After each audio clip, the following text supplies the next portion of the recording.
Assalamualaikum warahmatullahi wabarakatuh. Selamat pagi semuanya. Bagaimana kabar kalian? Semoga sehat selalu ya. Saya harap dalam pertemuan pertama ini dan pembelajaran hari ini dan seterusnya, semoga kalian tetap semangat dan rajin terus ya. Nah, sebelumnya perkenalkan, nama saya Sarwo Bagus Aji Prakoso. Saya mahasiswa PPL dari Universitas IFET. Nah, hari ini saya akan melanjutkan pembelajaran bab 4, yaitu pasar dalam perekonomian, yang sebelumnya pernah dibahas dari Bu Hornit dan summaterinya permintaan. Nah, pada pembelajaran hari ini saya akan membahas tentang penawaran dan harga keseimbangan. Nah, kita langsung lanjut ya. Penawaran. Apa sih itu pengertian penawaran? Penawaran adalah jumlah barang atau jasa yang ditawarkan oleh produsen pada berbagai tingkat harga pada suatu periode tertentu. Nah, dalam kegiatan ekonomi, produsen memproduksi barang atau jasa, namun tidak digunakan untuk keperluan sendiri, melainkan untuk dijual kepada konsumen dengan tujuan memperoleh laba atau keuntungan. Inilah yang dinamakan dengan penawaran. Nah, penawaran menunjukkan jumlah barang dan jasa yang ditawarkan oleh produsen kepada konsumen pada berbagai tingkat harga dan waktu tertentu. Nah, selanjutnya hukum penawaran. Hukum penawaran itu berbunyi seperti semakin tinggi tingkat harga suatu barang, semakin banyak jumlah yang ditawarkan oleh pengusaha menurut Ceteris Paribus. Nah, selanjutnya faktor-faktor yang mempengaruhi penawaran. Di sini faktor-faktor yang mempengaruhi penawaran itu ada 6. Yang pertama, harga barang itu sendiri. Nah, dalam hukum penawaran dikatakan jumlah barang yang ditawarkan dipengaruhi oleh perubahan harga barang itu sendiri. Hubungan ini bersifat positif, yaitu jika harga barang naik, jumlah barang yang ditawarkan oleh produsen bertambah. Tujuannya adalah untuk meraih keuntungan yang lebih besar. Nah, selanjutnya kemajuan teknologi. Kemajuan teknologi dapat meningkatkan kapasitas produksi. Hal ini akan mempengaruhi besarnya jumlah barang yang ditawarkan di pasar. Nah, contohnya seperti memiliki mesin jahit. Sebelum memiliki mesin jahit listrik, perusahaan konveksi hanya mampu memproduksi 20 potong celana per bulan. Namun, setelah memiliki mesin jahit listrik, produksi celana dapat meningkat menjadi 30 potong celana per bulan. Nah, jadi setelah adanya kemajuan teknologi, itu suatu perusahaan atau itu bisa menambah atau meningkatkan produksinya. Nah, selanjutnya harga input atau faktor produksi. Para produsen menawarkan dan menjual produk dengan tujuan memperoleh keuntungan maksimal.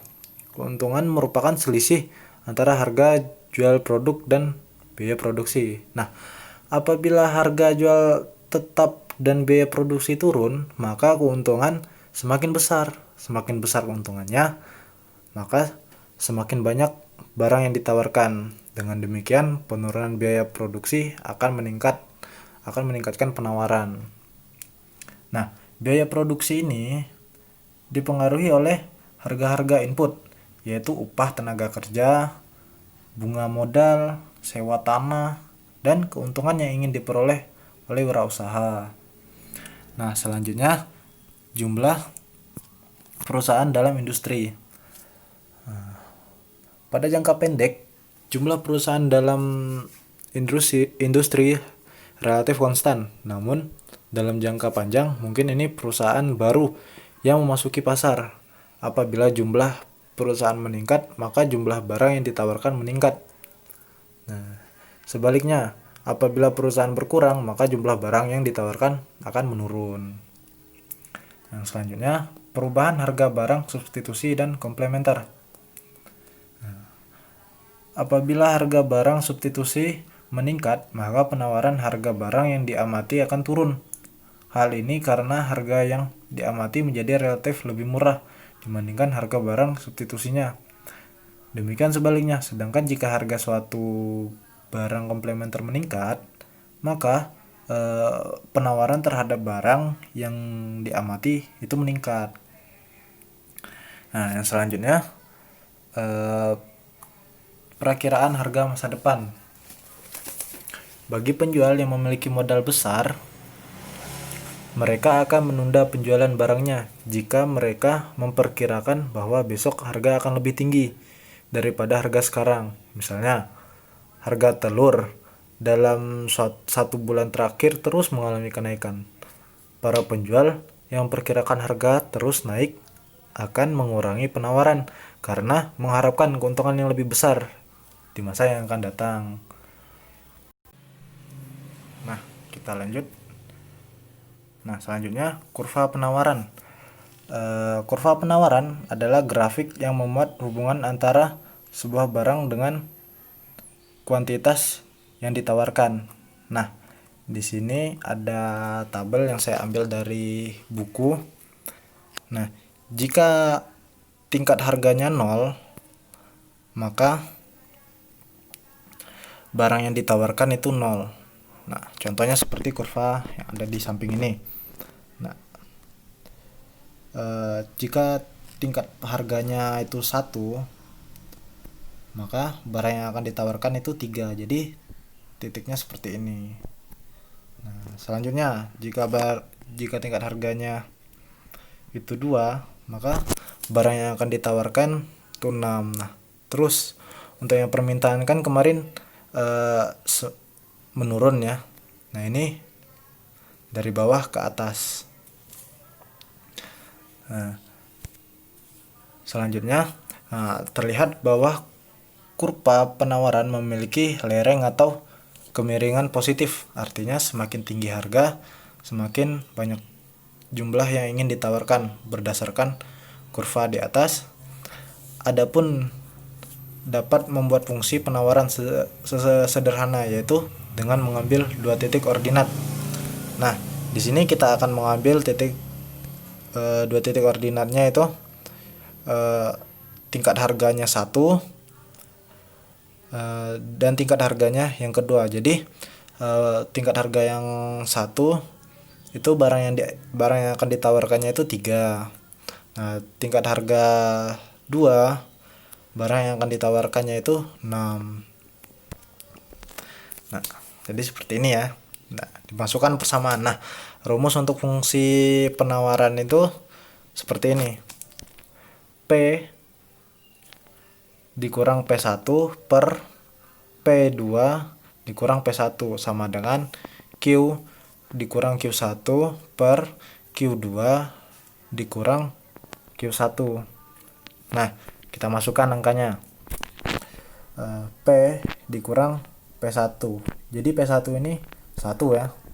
Nah, jadi 1, P2 itu 2, 2 dikurang 1. Nah, sama dengan Q dikurang Q1 nya 3 dan Q per Q2 kurang Q1. Jadi Q2 nya 6 dikurang Q1 3. Nah, jadi kita kurangkan dulu yang bawahnya. Jadi 2 kurang 1, 1, dan 6 kurang 3, 3. Nah, jadi kita sederhanakan lagi. Ya, untuk ini kita kalikan silang ya. Jadi 3 dikali P min 1 dan 1 dikali Q min 3. Nah, jadi seperti ini. 3P min 3 sama dengan Q min 1. Jadi QS nya itu sama dengan 3P. Nah, kenapa QS? S itu supply. Nah, kita lanjut untuk ke harga keseimbangan. Nah, selanjutnya harga keseimbangan adalah keadaan di mana jumlah yang ditawarkan para penjual pada suatu harga tertentu sama dengan jumlah yang diminta pembeli pada harga tersebut. Nah, jadi suatu harga dikatakan mencapai harga keseimbangan jika jumlah barang yang diminta sama dengan jumlah barang yang ditawarkan. Nah, pada waktu tertentu dan harga tertentu. Jadi, secara grafik, harga keseimbangan ini terjadi pada titik potong antara kurva permintaan dan kurva penawaran. Seperti ini contohnya. Nah, jadi harga keseimbangan ini disimbolkan dengan E. Nah, sebelum kita menghitung antara harga keseimbangan dengan harga keseimbangan permintaan dan harga keseimbangan penawaran. Nah, di sini saya sudah bikin tabel permintaan dengan tabel penawaran. Nah, jadi contohnya seperti ini. Jadi QD-nya itu demand ya, seperti pertemuan kemarin. Jadi 15 min 2P. Dari mana dapatnya min 15 min 2P? Nah, jadi seperti ini. Nah, rumusnya kurang lebih sama seperti fungsi penawaran. Nah, jadi P1-nya itu 1 dan P2-nya itu 2. Jadi P1-nya barang yang diminta itu 13 dan P2 barang yang diminta itu 11. Nah, kita masukkan dulu ya. Nah, jadi P-1 per P2 min P1 sama dengan Q dikurang Q1 Q2 dikurang Q1. Nah, kita masukkan angkanya. P dikurang 1 per 2 dikurang 1 sama dengan Q dikurang min 13 sama per 11 dikurang 13. Nah, jadi P min 1 sama dengan Q dikurang 13 per min 2. Kenapa min 2? Nah, jadi 11 dikurang 13 itu sama dengan min 2 ya. Nah, selanjutnya kita sederhanakan. Nah, jadi min 2 dikali P min 1 sama dengan 1 dikali Q min 13. Jadi min 2 dalam kurung P min 1 sama dengan 1 Q min 13. Nah, kita sederhanakan lagi, kita uraikan. Min 2P plus 2 sama dengan Q min 13. Nah, selanjutnya kita uraikan lagi, jadi Q-nya pindah ke sebelah kiri. Nah, jadi Q-nya jadi min sama dengan min 15 ditambah 2P. Nah, sama dengan Q sama dengan 15 min 2P. Nah, jadi untuk QD sama dengan 15 min 2P. Nah, selanjutnya untuk tabel penawaran. Nah, tabel penawaran ini kurang lebih soal yang sama yang saya kasihkan. Nah, kita ulang lagi ya untuk ini. Jadi jadi QS-nya sama dengan 3P. Nah, gimana caranya dapat 3P? Jadi untuk tingkat harganya itu 1, P1-nya 1 dan P2-nya 2. Jadi P min P1 per P2 min P1 sama dengan Q dikurang Q1 per Q2 dikurang Q1. Nah, kita masukkan angkanya. P min 1 per 2 min 1 sama dengan Q min 3 per 6 min 3. Nah, kita uraikan lagi. Jadi P-1 per 1 sama dengan Q-3 per 3. Nah, kita kalikan ya. Jadi 3 dikali P-1 sama dengan 1 dikali Q-3. Nah, jadi hasilnya kita uraikan 3P dikurang 3 sama dengan Q-3. Nah, 3P sama dengan Q tambah 0. Nah, sama dengan, jadi Q-nya sama dengan 3P. Nah, jadi kita di sini sudah dapat yang dari permintaannya, QD sama dengan 15 min 2P dan QS-nya 3P ya. Nah, kita lanjut. Nah, jadi seperti ini untuk kurvanya. Nah, syarat keseimbangan adalah permintaan sama dengan penawaran. Jadi rumus untuk harga keseimbangan ini adalah QD sama dengan QS. Nah, kita masukkan angkanya. Nah, jadi 15 min 2P sama dengan 3. Nah, 15 sama dengan 5P. Nah, P-nya, jadi P-nya pindah ke kiri, P-nya sama dengan 3. Nah, QD sama dengan 15 min 2P. Nah, bila P sama dengan 3, maka Q sama dengan 15 dikurang 2 kali 3. Sama dengan 15 min 15 kurang 6 sama dengan sama dengan 9. Nah, dari perhitungan matematis didapat harga keseimbangan sebesar 3 dan output keseimbangannya yaitu 9. Nah, kita cek ya. Nah, jadi untuk harga keseimbangannya itu 3 garis titik-titik ini. Nah, 9. Nah, dapat harga keseimbangannya 3 dan output keseimbangannya itu 9. Nah, jadi E-nya ini lambang harga keseimbangan. Nah, selanjutnya kita lanjut ya. Nah, pergeseran keseimbangan pasar. Nah, di sini ya, yang pertama itu pergeseran kurva penawaran. Nah, saya jelaskan. Nah, jadi